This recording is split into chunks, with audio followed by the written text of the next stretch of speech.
बच्चों नमस्कार। आपका बायोटेक चैनल में स्वागत है। तो जैसा कि इस समय इंडोक्राइन सिस्टम चल रहा है, और चाहे नीट का पेपर हो और चाहे बोर्ड का हो या कम्पिटिटिव एग्जाम होता है वनडे, उसमें भी इंडोक्राइन सिस्टम से क्वेश्चन आते हैं। तो आज है पीनियल ग्लैंड, या इसको हम पीनियल ग्रंथि कहते हैं। वो इसकी हिंदी होती है पीनियल ग्रंथि, और इंग्लिश में क्या कहते हैं, पीनियल ग्लैंड कहते हैं। वो अब होती है कि इसे हम एपिफाइसिस सेरेब्राई भी कहते हैं, माने इसका जो दूसरा नाम होता है वह एपिफाइसिस सेरेब्राई भी होता है। अब होती है कि यह जो हमारी ब्रेन होती है, ब्रेन के प्रमस्तिष्क गोलार्ध के बीच तीसरी वेंट्रिकल के छत, जिसको थैलमस कहते हैं, वो से निकले एक तंतुमय वृंत पर स्थित सफेद व चपटी सी छोटी एक्टोडर्मल ग्लैंड होती है। वो माने कैसे ग्लैंड होती है, यह एक्टोडर्मल होती जो है वो, माने कि भ्रूण के एक्टोडर्म से इसकी ओरिजिन होती है वो, इसलिए इसको हम क्या कहते हैं, एक्टोडर्मल ग्लैंड कहते हैं जो है वो। अब होती है कि इसलिए इसे जो होता है इसे हम एपिफाइसिस सेरेब्राई भी कहते हैं जो है वो। अब होती है कि इसमें जो होता है छोटे छोटे पिंडकों में बटी दो प्रकार की शाखान्वित कोशिकाएं होती हैं। वो एक कहते हैं पिनियलोसाइट कहलाता है, और एक सहारा देने वाली जो होती है न्यूक्लियर सेल होती है। वो माने कि क्या मतलब कि यह जो होता है छोटे छोटे पिंडकों में दो प्रकार की शाखान्वित कोशिकाएं होती हैं। वो तंत्रिका कोशिकाओं के रूपांतरण से बनी पिनियलोसाइट्स होता है, और सहारा देने वाली इसको हम इंटरस्टिशियल या इसको हम न्यूक्लियर सेल्स भी कहते हैं जो है वो। अब इसका फंक्शन क्या होता है, तो इस ग्रंथि को पहले कुछ लोग आत्मा माने सूल का स्थान मानते थे, और कुछ लोग इसे तीसरी आंख का अवशेष मानते थे, जो कि कुछ निम्न वर्गीय जंतुओं विलुप्त कशेरुकी के सिरे के पृष्ठतल पर पाई जाती थी जो है वो। आधुनिक वैज्ञानिकों ने यह पता लगाया है कि इससे एक विशेष प्रकार का हार्मोन का स्राव होता है, और उस हार्मोन को उसको हम मेलेटोनिन हार्मोन कहते हैं। अब होती है मेलेटोनिन हार्मोन का स्राव करता है, जो कि एक एमिनो अम्ल से व्युत्पन्न एक एमाइन होता है वो। अब होती है मेलेटोनिन हार्मोन जो होता है हमारे शरीर की दैनिक लय माने जो सर्केडियन रिदम होता है उसका एक कार्य करती जो है वो, जैसे कि सोने या जागने का एवं शरीर के तापमान का नियमन, इसका कार्य जो होता है वो मेलेटोनिन हार्मोन करता जो है वो। अब होती है सूर्य के प्रकाश की विभिन्नताएं जो होती हैं इनकी श्रावण दर को प्रभावित करती है जो है वो। मंद प्रकाश में इसका श्रावण अधिक होता है वो, और तीव्र प्रकाश में इसका श्रावण जो होता है कम होता है वो। निम्न कोट की कशेरुकियों में इसके प्रभाव से त्वचा की मिलेनोफोर कोशिकाओं के रंगाकण इनके केंद्र में एकत्रित हो जाते जो है वो। अब होती जिससे कि त्वचा का रंग क्या हो जाता है, वो हल्का हो जाता है वो। और यह प्रभाव जो होता है पीयूष ग्रंथि के एडेनोहाइपोफाइसिस द्वारा स्रावित मेलानोसाइट स्टिमुलेटिंग हार्मोन के प्रभाव से एक एंटागोनिस्टिक प्रभाव होता है। अब होती स्तनियों जो होता है स्तनधारियों में जो मेलेटोनिन हार्मोन होता है वो, यह संभवतः जननांगों और लैंगिक क्षमताओं के विकास का क्या करता है, ये अवरोधन या इनहिबिशन करने का ये काम करता है वो। प्रयोगों द्वारा पता लगाया गया है कि चूहों को तीव्र प्रकाश में रखने या इसकी पीनियल काय को निकाल देने से इसमें जो होती है एडल्ट स्टेज जल्दी आ जाती जो है वो, एवं जन बड़े हो जाते हैं, और संभोग की सेक्सुअल कांटेक्ट की इच्छा जो होती है बच्चों इसमें बढ़ जाती है वो। संभवतः मनुष्य में भी यह लैंगिक विकास एवं आचरण को सूर्य के प्रकाश की विभिन्नताओं के अनुसार नियंत्रित करके एक सेक्सुअल बायोलॉजिकल क्लॉक का काम करती है वो।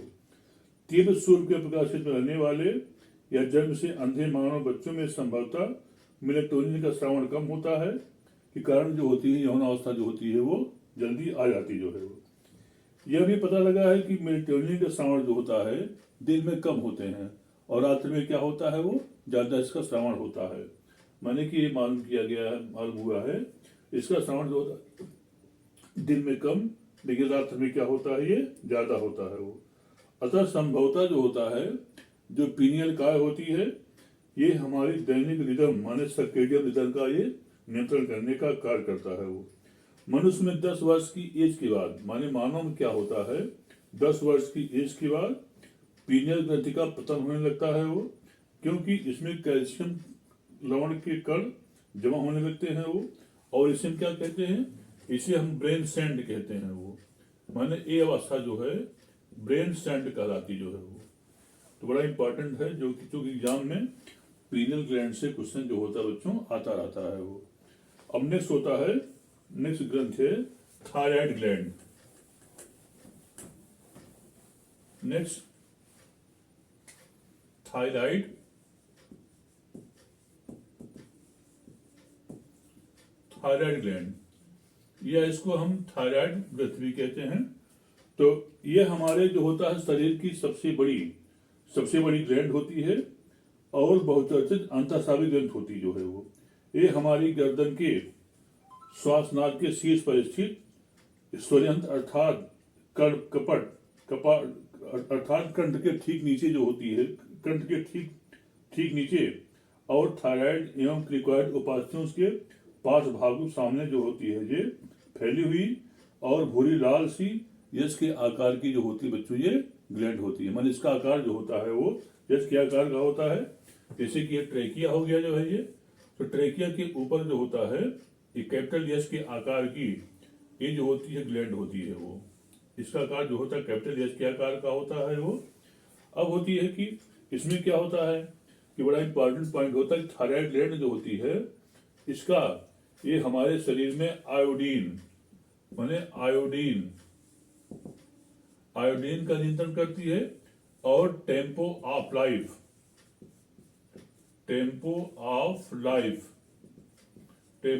लाइफ को क्या करती है, ये मेंटेन करती जो है वो।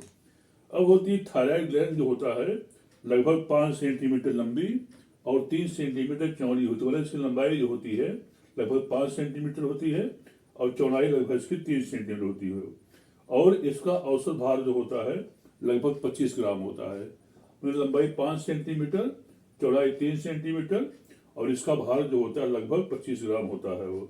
स्त्रियों में कुछ बड़ी होती है, और इसकी दोनों पालियां जो होती हैं संयोजी ऊतक की बनी एक संयोजन इस्मस द्वारा परस्पर क्या होती है, ये जुड़ी हुई होती है जो है वो। अगर इसको काटा जाए तो काटने पर क्या होता है जो है ये, इसमें कुछ फॉलिकुलर सेल दिखाई पड़ती हैं, फॉलिकुलर सेल होती जो है वो। अब होती इसी में आयोडोथायरोग्लोबिन होता है, माने एक पदार्थ भरा होता जो है ये, इसको हम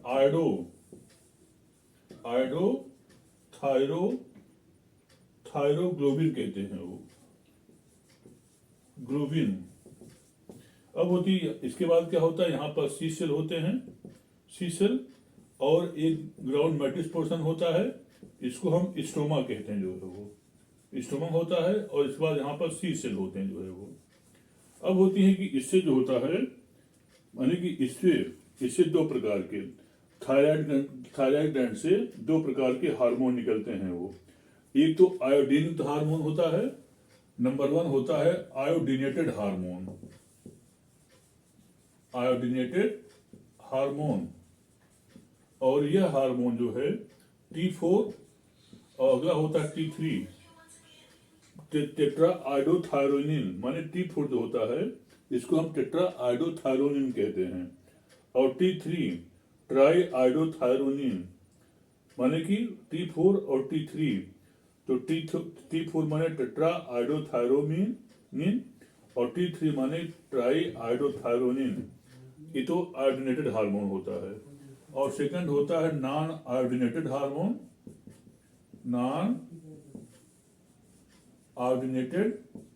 हार्मोन, और ये हार्मोन जो है थायरोकैल्सिटोनिन माने TCT, और इसको कहते हैं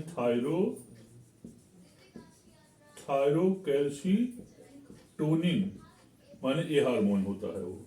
तो दो प्रकार के हार्मोन का इससे स्राव होता है वो। तो माने कि नंबर 1 होता है आयोडीनेटेड हार्मोन होते हैं, और यह 2 प्रकार का T4 और T3। तो T4 माने ट्राई टेट्रा आयोडोथायरोनिन, और T3 माने होता है ट्राई आयोडोथायरोनिन। और सेकंड होता है नॉन आयोडीनेटेड हार्मोन, इसके अंतर्गत जो होता है थायरोकैल्सिटोनिन आते जो है वो। अब होती है कि एक वयस्क के मनुष्य के शरीर में लगभग 5 से 6 मिलीग्राम आयोडीन होती है वो, और इसकी अधिकांश मात्रा जो होती है वो थायराइड ग्लैंड में होती है वो। अब होती थायराइड ग्लैंड की आयोडीन के भंडारण का, माने ये जो होता है थायराइड आयोडीन के भंडारण का ये काम करती है वो। अब होती है कि माने कि 150 माइक्रोग्राम आयोडीन का प्रतिदिन जो होता है ये उपयोग करती है वो। तो भोजन की आयोडीन की रुधिर में अवशोषण और संचरण आयोडाइड आयन के रूप में होता है, माने आयोडाइड आयन के रूप में जो होता है भोजन का अवशोषण और संचरण होता है वो। तो बड़ा इंपॉर्टेंट पॉइंट होता है। अब होती है जो थायराइड ग्लैंड होता है ये लगभग 80 मिलीग्राम म्यूएमजी, माने 80 म्यूएमजी जो होता है T4 का, तथा लगभग 4 mg T3 का श्रावण करती है जो है वो। किंतु T3 का हार्मोन जो होता है, जो T3 हार्मोन होता है T4 हार्मोन से कई गुना जो होता है अधिक प्रभावशाली होता है वो। अतः रुधिर में उत्तर द्रव में जाते समय T4 के अधिकांश अणु जो होता है तो आयोडीन का एक अणु हट जाता है, और जिससे कि ये T3 अणु में जो होता है ये बदल जाते हैं वो। T4 का यह डीऑर्डिनेटेड जो होता है वह यकृत माने लीवर में सबसे अधिक होता है वो। अब होती है कि माने कि इसके कार्य क्या होते हैं वो, बड़ा इंपॉर्टेंट पॉइंट होता है कि इसके कार्य क्या होते हैं। जैसे मैंने बताया कि एक टेम्पो ऑफ लाइफ, माने कि शरीर के टेम्पो ऑफ लाइफ को ये मेंटेन करने में जो होती है वो हेल्प करती है वो। अब होती है थायराइड ग्रंथि की श्रावण की अनियमितताएं एवं परिणाम साइड आता है।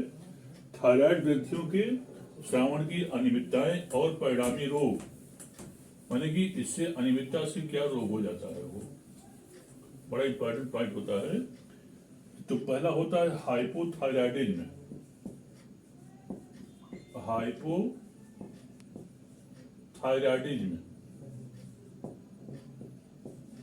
हाइपोथायराइडिज्म माने hypo section of thyroid, hypo secretion of thyroid. अब होती है इससे पहले क्या हो जाता है, पहला हो जाता है क्रेटिनिज्म, और सेकंड हो जाता है मिक्सोडिमा।